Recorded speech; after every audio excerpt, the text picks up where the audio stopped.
Cette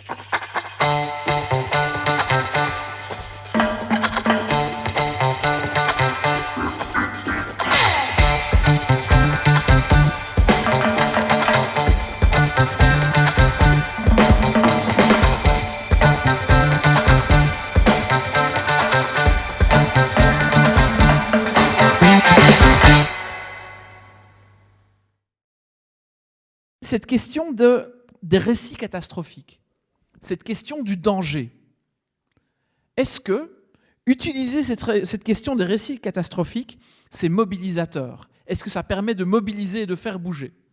Eh bien, on va voir cette deuxième joute sur ces questions. Et de nouveau, une ambassadrice qui a été coach dans ce projet et qui vient introduire la thématique. Je vous demande d'applaudir Zélie.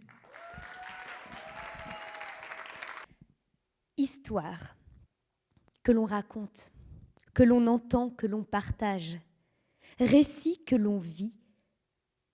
Mais sommes-nous réellement les protagonistes de nos récits?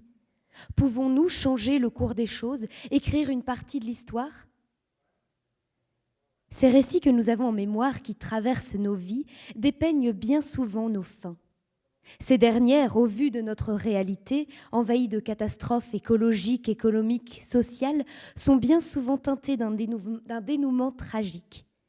Certains d'entre nous s'amusent à les théoriser.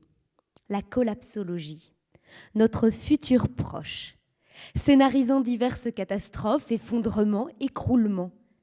Théorie dystopique, scientifique, mobilisatrice, criante de vérité, créatrice de changement. Toi, ça te fait quoi d'entendre multiples versions de notre extinction?